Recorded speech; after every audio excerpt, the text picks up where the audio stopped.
Hello मेरे बच्चों, welcome to our next video for physical education and sports for CWSN। And I hope आपको अब तक जो एक दो वीडियोस मैंने शॉर्ट शॉर्ट में इस टॉपिक को कवर करके बनाई है ताकि आप जल्दी से इसको रिकॉल कर सके, रिवाइज कर सके, वो आपको पसंद आई होगी। और बाकी डिटेल्ड नोट्स के लिए आप टेलीग्राम चैनल पे चले जाइए। और उसके अलावा एक चीज मैं आपसे एक्सपेक्ट करता हूँ कि अगर आपने वीडियो देखी है तो आप सब्सक्राइब भी कर देंगे। ठीक है, अब हम बात करते हैं कॉन्सेप्ट ऑफ इंक्लूजन की। इंक्लूजन क्या होता है? इसमें एक वर्ड आ रहा है INCLU। INCLU आ रहा है, इसका मतलब हम बात कर रहे हैं इंक्लूड करने की। इंक्लूड करना मतलब कि जो एक्टिविटी नॉर्मल या नॉन स्पेशल लोग कर रहे हैं वही स्पेशल लोग उनके साथ करें, उसी जगह पे हम उनको कहेंगे इंक्लूजन। एक तो होता है कि उनको अलग कर दिया और उनको अलग कर दिया लेकिन सेम एक्टिविटी कर रहे हैं, दैट इज नॉट इंक्लूजन।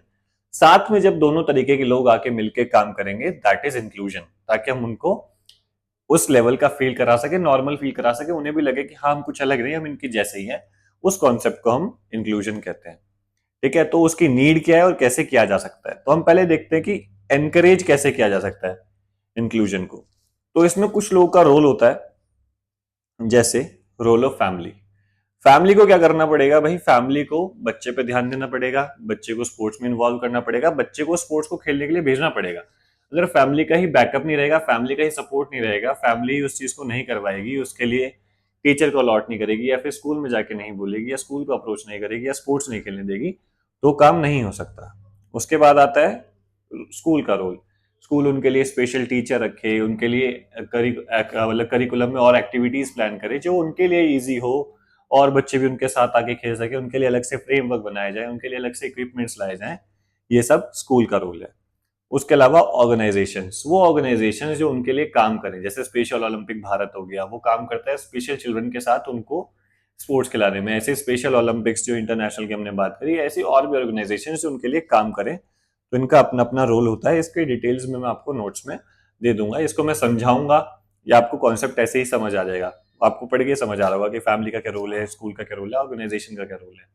लेकिन आपको कैसे लिखना है वो आपको नोट्स में मिल जाएगा। अब इसकी जरूरत क्यों है?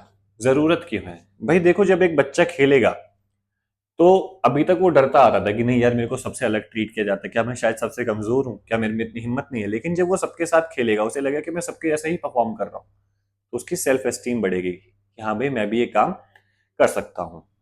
वो जब सबके साथ खेलेगा तो वो सोशल होगा। वो अभी तक जो डरता आ रहा था, उसे लगता था कि नहीं यार, मैं ये चीज नहीं कर सकता हूँ, मेरे से कोई बात नहीं करता है।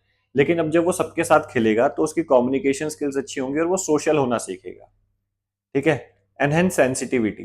सेंसिटिविटी किसकी? ये स्पेशल चाइल्ड की नहीं, ये नॉर्मल एक नॉन स्पेशल चाइल्ड की, जो उसके साथ खेल रहा है। वो क्या उस चीज को समझेगा जब उसके साथ खेलेगा? अभी तक उसको लगता है कि भाई ये तो हमसे कमजोर है, लेकिन जब वो उसके साथ खेलेगा तो उसकी प्रॉब्लम्स को समझेगा कि इसके साथ प्रॉब्लम्स क्या क्या है, इनको कहाँ कहाँ प्रॉब्लम आती है। जब वो देखेगा कि हमें फुटबॉल किक करने के लिए बस भाग के किक कर देना है, वहीं एक व्हील चेयर पे जो बच्चा है वो उसको भाग के किक नहीं करना है, उसको बहुत प्रॉब्लम है इस चीज की, तो वो उसके लिए एम्पैथी डेवलप करेगा और वो सेंसिटिव हो जाएगा इस बात को लेके कि हमें इनको कैसे ट्रीट करना है ना? तो वो चीज सीखेगा।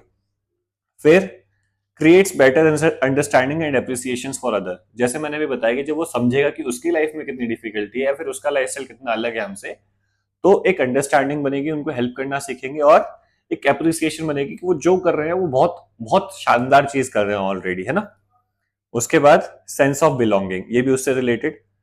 Enhance academic performance. जब इंसान स्पोर्ट्स खेलता है तो ऑब्वियसली उसकी एकेडमिक परफॉर्मेंस स्ट्रांग होती ही होती है, आपको पता है। और जब खासकर वो और तरह के बच्चों के साथ आके बैठते हैं, बातचीत करते हैं, सीखते हैं, तो उनको उनसे भी बहुत कुछ सीखने को मिलता है। एक टीचर जो सिखा रहा है उससे ज्यादा एक दोस्त सिखा सकता है, ये आप बहुत बेहतर जानते हैं। ठीक है। इंप्रूव्स ओवरऑल परफॉर्मेंस, तो ये उसका पार्ट हो ही गया। अब हम इंक्लूसिव एजुकेशन को इंप्लीमेंट कैसे कर सकते हैं? हम ऐसे क्या क्या टेक्निक्स अपनाएं कि हम इंक्लूसिव एजुकेशन ला पाए? तो राइट टू एजुकेशन का ध्यान देना पड़ेगा। राइट टू एजुकेशन का देना पड़ेगा कि सबको पता हो कि इंडिया के हर बच्चे को या फिर वर्ल्ड में हर बच्चे को एजुकेशन का पूरा राइट है। ये नहीं कि अरे तुम तो ऐसे हो, तुम नहीं पढ़ सकते, जाओ घर जाओ, ये नहीं होगा। हर गली में, हर गांव में पता हो कि हर बच्चे को राइट टू एजुकेशन है और वो पढ़ेगा ही पढ़ेगा। उसके बाद इक्विपिंग टीचर्स, ऐसे टीचर्स को इक्विप करना जो उनके साथ काम कर सके, जो इस लेवल में स्पेशलाइज्ड हो। ठीक है। उसके बाद एक ऐसा करिकुलम बनाना जो कि फ्लेक्सिबल हो और जो उनकी नीड्स को पूरा करता हो, है ना? एकदम ऐसा नहीं कि आप हर सबको सेम लेवल पे लेके नहीं चल सकते, तो आपको कहीं ना कहीं करिकुलम को खेलना पड़ेगा, थोड़ा सा फ्लेक्सिबल करना पड़ेगा स्पेशल बच्चों के लिए। ठीक है। पार्टनर्स को एंड पेरेंट्स को एक रिसोर्स बनाना पड़ेगा डिसीजन मेकिंग में। कहीं ना कहीं बहुत सारी चीजें होंगी जिसमें पेरेंट्स को अपना स्टेप लेना पड़ेगा। मैं बच्चे से पूछो तुम क्या कैसे क्या करोगे, उसको नहीं जवाब दिया जाएगा। तो पेरेंट्स उसको पूरा दिन ऑब्जर्व कर रहे हैं, वो उसके लाइक्स एंड डिसलाइक्स जानते हैं, तो करिकुलम डेवलपमेंट में हेल्प कर सकते हैं कि सर इसको ना बास्केटबॉल बहुत पसंद है, तो हम उसको यूज करके कुछ कर सकते हैं क्या। तो ऐसे हम पेरेंट्स की हेल्प ले सकते हैं रिसोर्सेज के तौर पे। Looking at all children at what they can do rather that what they can not do.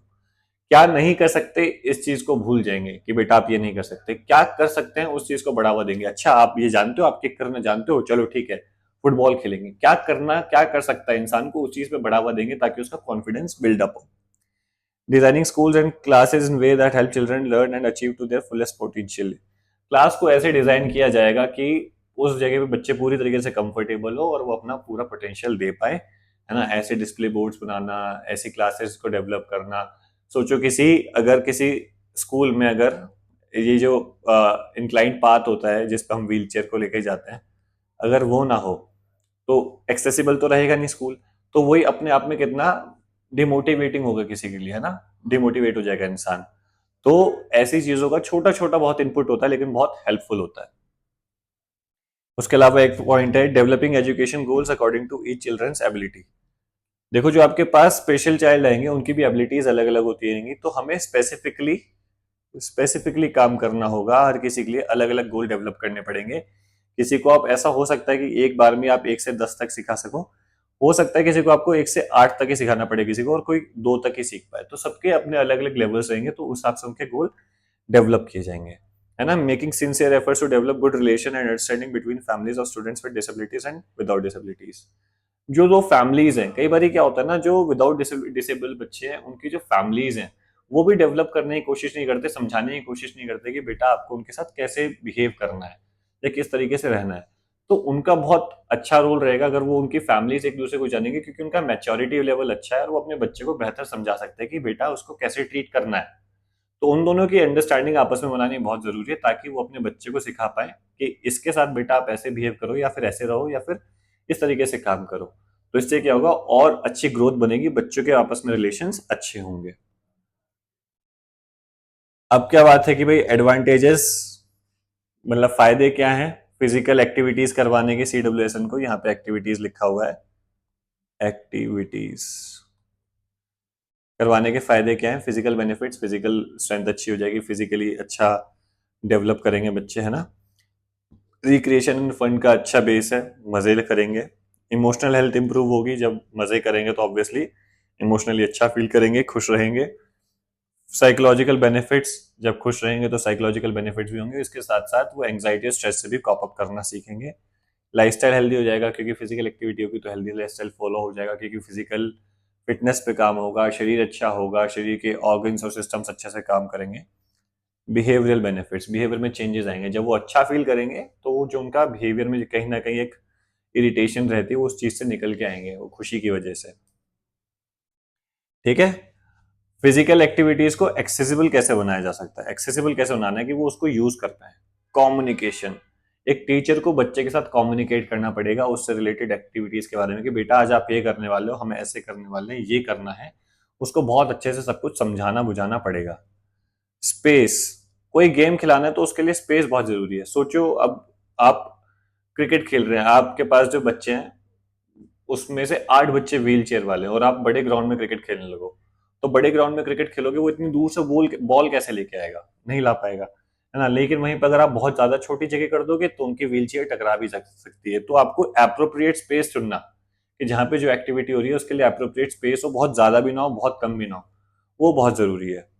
Equipment, कोई ऐसे इक्विपमेंट ना हो मान लो कि जो बहुत भारी हो, उनको हैंडल करना मुश्किल हो या बहुत शार्प हो, मतलब इजी टू एक्सेस इक्विपमेंट होनी चाहिए। बैट बॉल भी खेल रहे हो तो बैट प्लास्टिक का कर दिया, बॉल रबर की कर दी, तो ऐसे चेंजेस आप कर सकते हैं।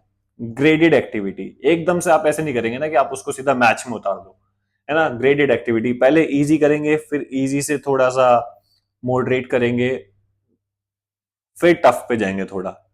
तो ऐसे आप करेंगे कि धीरे धीरे बढ़ाएंगे।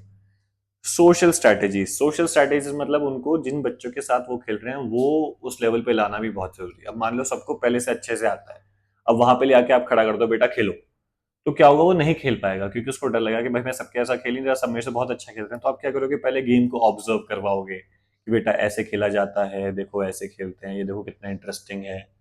फिर जो प्लेयर्स थोड़ा सा उनके लेवल के, उनके साथ थोड़ा मैच करवाओगे, पहले थोड़ा अकेले ट्रेनिंग करवाओगे, फिर थोड़े जो बिगिनर लेवल के बच्चे हैं उनके साथ ट्रेनिंग करवाओगे, ताकि उन्हें लगे कि सब मेरे जैसे ही तो हैं, सब मेरे जैसे ही खेल रहे हैं, तो उनके साथ वो कॉप अप कर पाए, है ना।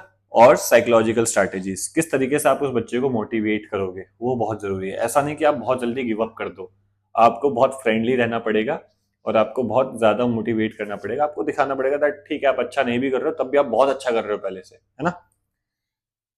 तो ये सब था इस पूरे चैप्टर में, जो कि मैंने आपको बहुत जल्दी जल्दी और बहुत इजीली समझा दिया है। इसमें कोई भी डाउट आता है प्लीज मेरे को कमेंट बॉक्स में पूछिए। इसके अलावा आपको लगता है कि सर पढ़ाने के तरीके में ये चेंज करो या फिर कुछ नई चीजें ऐड करो, तो वो भी आप कमेंट बॉक्स में बताइए। बाकी चल ही रहा है मेरे ख्याल से, है ना। थैंक यू सो मच, मिलते हैं नेक्स्ट वीडियोस में। Bye bye.